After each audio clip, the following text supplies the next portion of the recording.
Hello, my name is Howie. I'm a PhD student at the University of Technology, Sydney.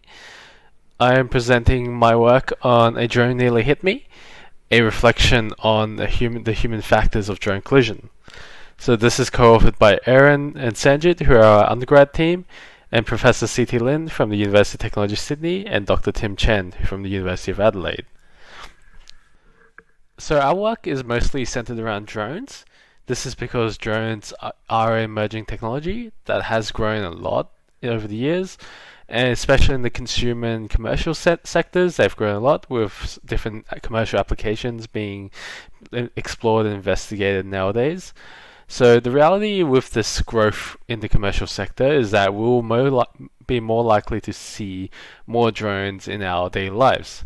So with this increased presence in our daily lives, there are a few obstacles that can present themselves.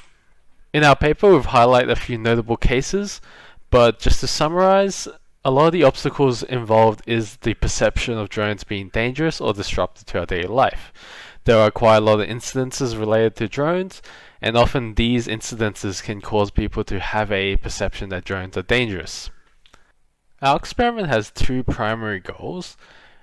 The first goal is to investigate how people react during drone collisions. This is because drone collisions are one of the more common fears. And then based on this first-hand exposure, we want to see the primary concerns or misgivings a person may hold for a drone after experiencing a drone. So our experiment design consists of a pre-experiment section where we brief the participant and we ask questions about their prior experiences. And then we'll go for a drone collision exposure, which provides a first-hand exposure to drones flying around them.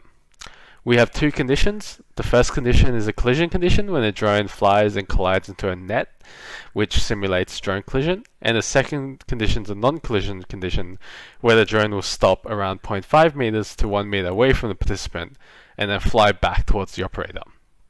So for our study, we've collected data from 20 participants.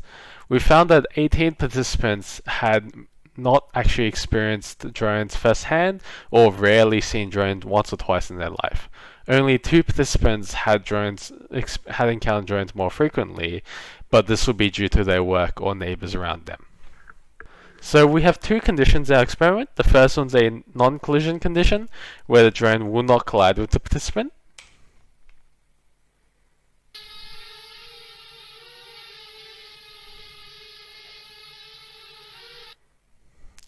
So the second condition we have, which is our main condition, is where the drone collides with the net and simulates a collision. So we have 3 trials of these, and basically both the conditions are randomized at a 50-50 percentage, so the participant does not expect or cannot correctly gauge whether drones can collide or not, and they have to track the movement of the drone to do so.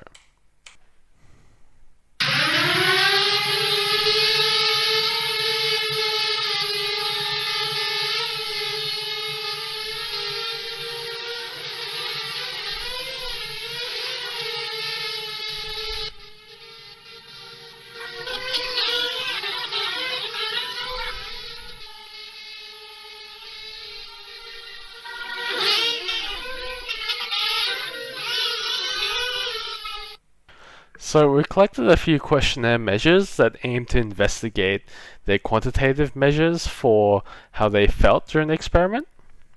And then we have a post-experiment section that basically gives them a series of open-ended questions where they can reflect and discuss more on the current state of drones in society.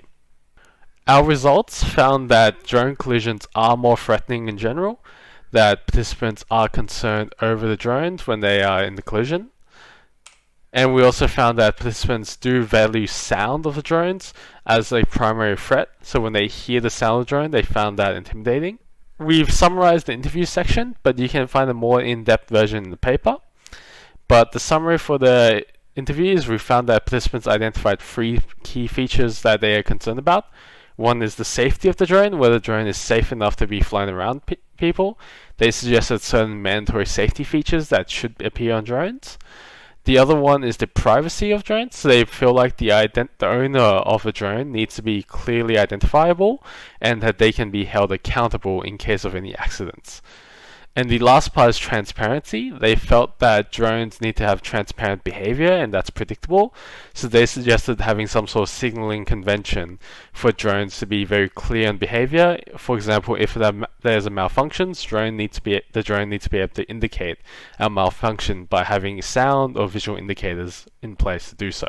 Overall, our study has found some interesting findings on the behavior of drones and how people perceive drones. We hope that these findings will be useful for future developments, so we can hopefully ethically integrate drones and safely integrate drones into society. Thank you for watching my presentation. If you have any questions, feel free to reach out to me or any other or the co-authors, and I hope to see you guys at CHI 2021.